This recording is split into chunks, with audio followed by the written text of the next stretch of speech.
Hello and welcome to the Docking Bay 77 podcast YouTube channel. I am one of the hosts, Dayton Johnson. Joining me on yet another Versus episode is the voice of reason. It is Amber Lewis. Hello, Amber.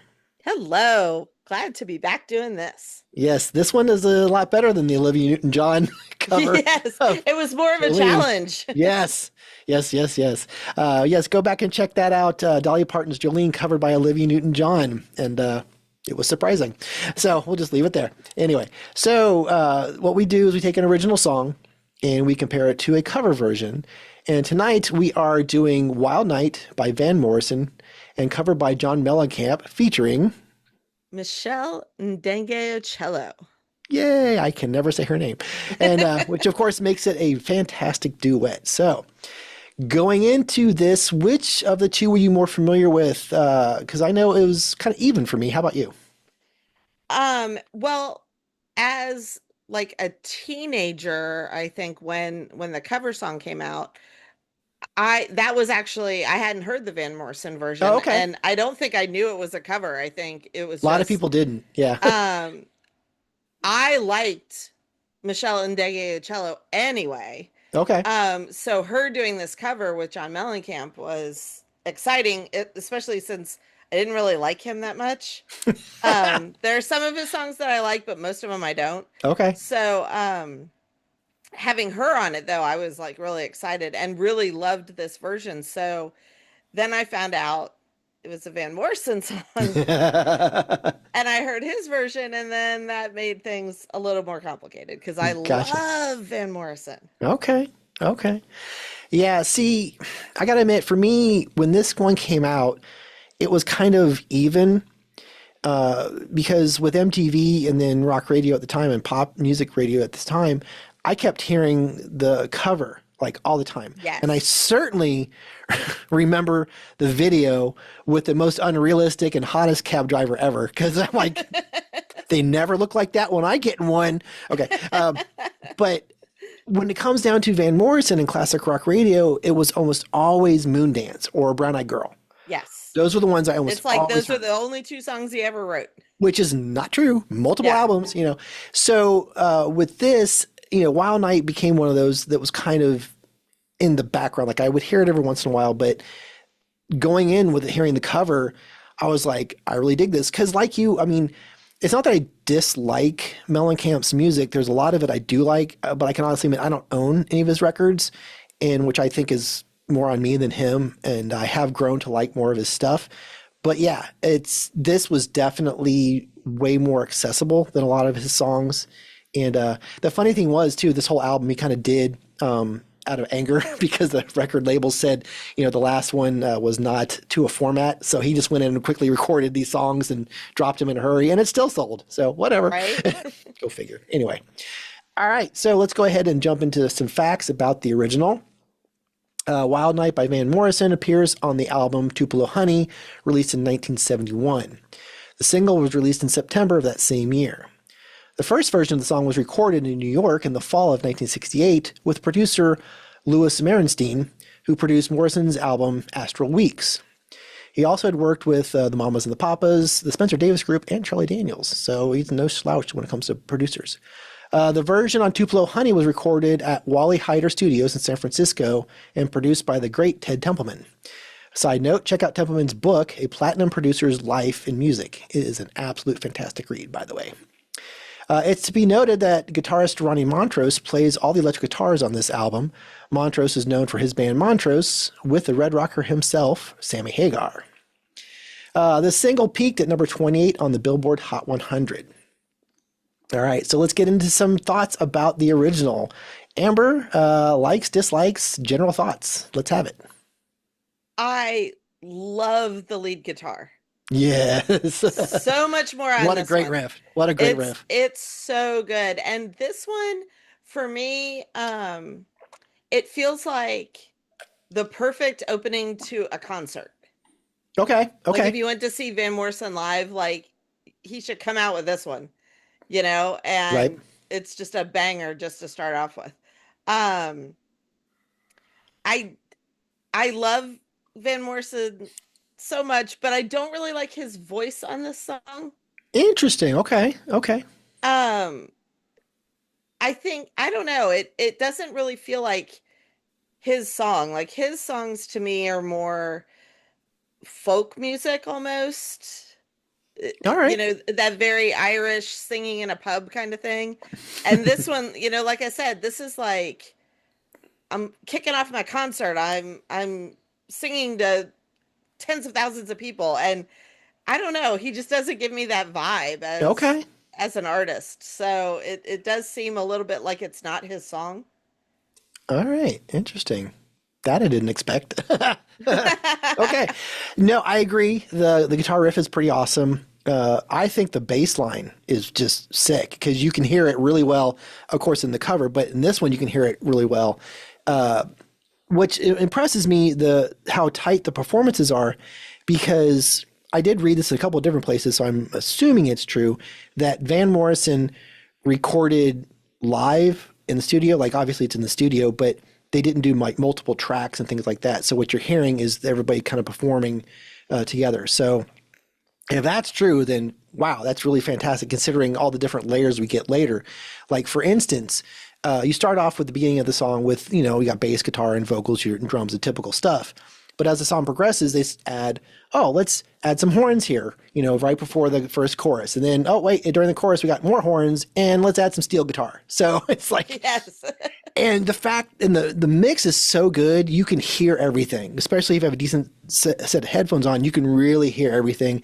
The guitar is in one side, you have the, you know, bass on the other side, and then the vocals are everywhere. It's just really, really well done. So I love that. And even though it's a 1971 song, and yes, sometimes you can go, if you know music, you go, oh, that's from the early 70s or whatever. But for this one, you know, great music doesn't really go out of style. And I think this song qualifies as one that doesn't really go out of style. So, you know, it's a fantastic song. It's a classic song. And yeah, that's everything I have to say about that.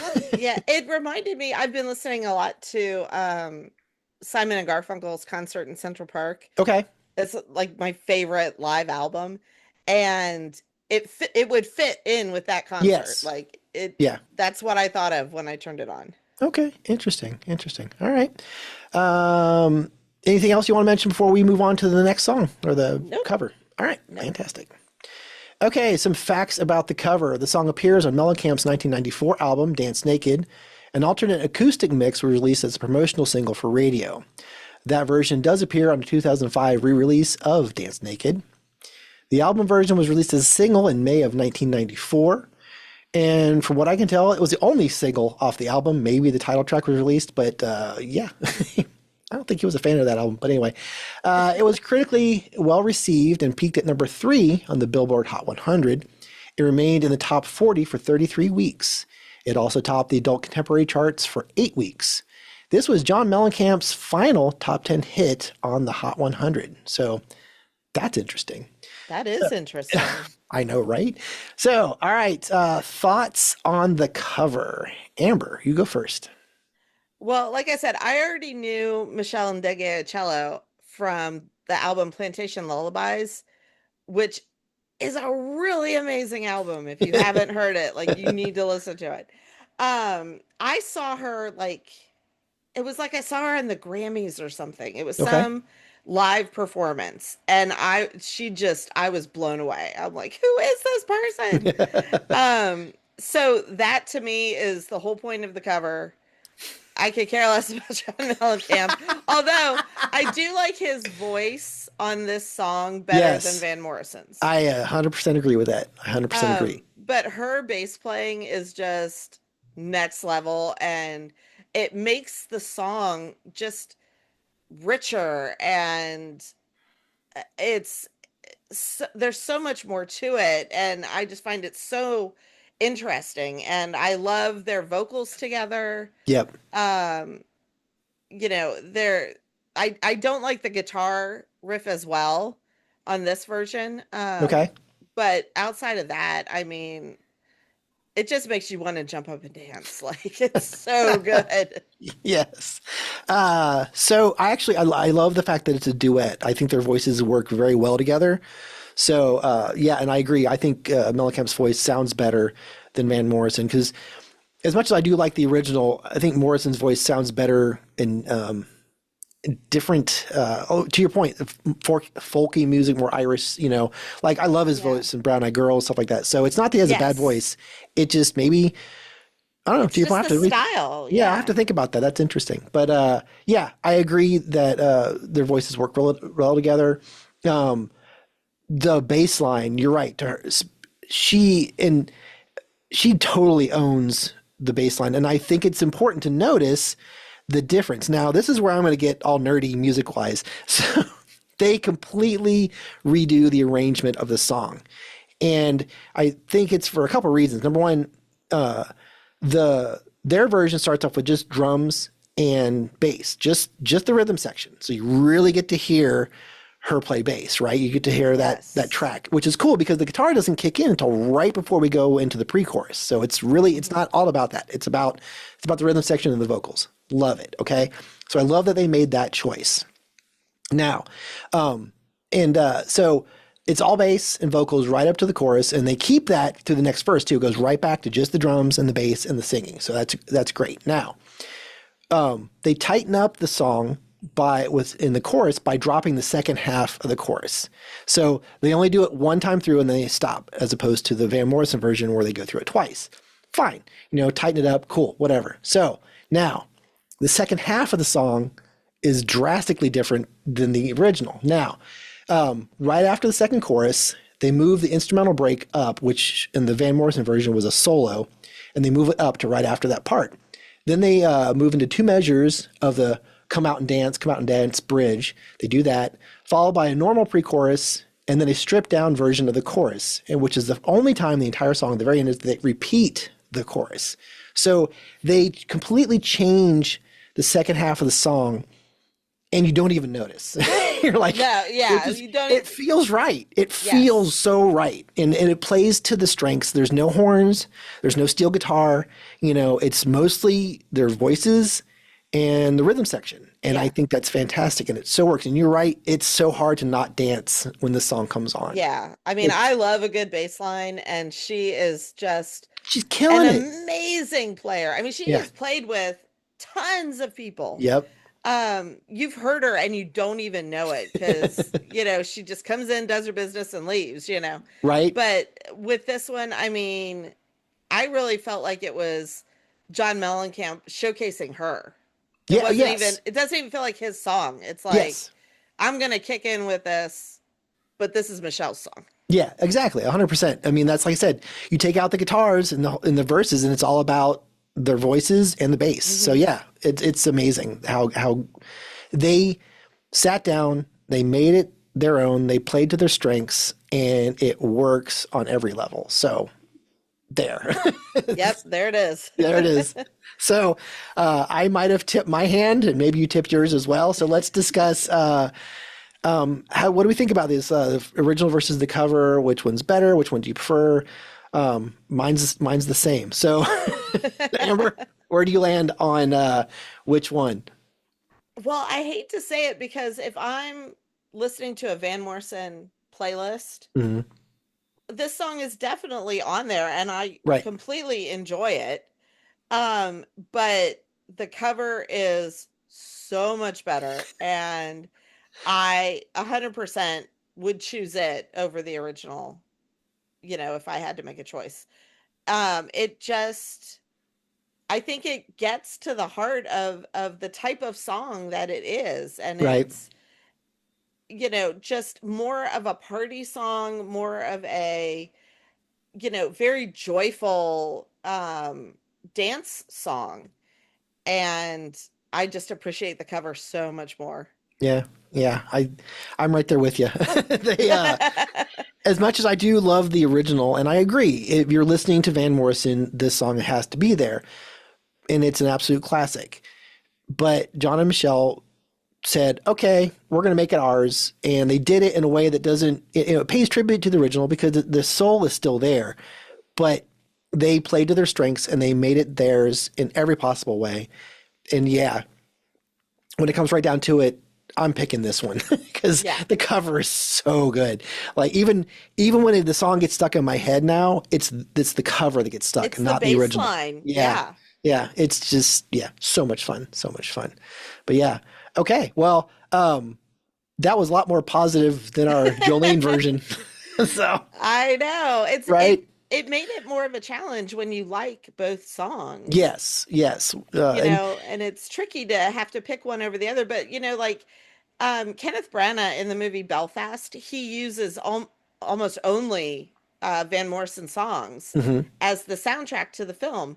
And that's set in the early 60s. right. And it fits. Like this song fits right in that time and place, and the Mellencamp version, the cover it's just sexier, it's more modern, it's more timeless, I Yeah, think. I agree with that. Yeah, if you were like, if I was to play it for my daughter, she wouldn't be able to tell it's of the 90s. You know what No, I mean? yeah, Yeah. yeah. So there's it's nothing that like, it's not like it sounds like grunge. It doesn't sound like that. It's just it's a straightforward rock song, very stripped down. There's nothing cluing it to the decade. So I agree with that. I agree. So, all right. Well, that brings us to the end. That was a quick one for us. So Short I'm and glad. sweet. Yeah, right to the point. So I want to thank, of course, Amber for spending time with me and discussing these two songs. So thank you very much, Amber. Yes, thank you for putting this back in the rotation. You're very welcome. I will put links to both versions in the description below. Give you a chance to take a listen to them. Let us know what you think. Which one do you prefer? Is there another version out there that you like better than either of these two? Let us know. As every YouTuber says, please like, subscribe, and comment on the videos. It does really impact how many people see us by how many times you interact with us. So please do us a solid and do that. If there is a original song that you want us to discuss and a cover version of that, let us know and we will check it out and hopefully get to a video of that sooner than later. So, and for everyone that stayed to the end of this video, thank you very much for watching.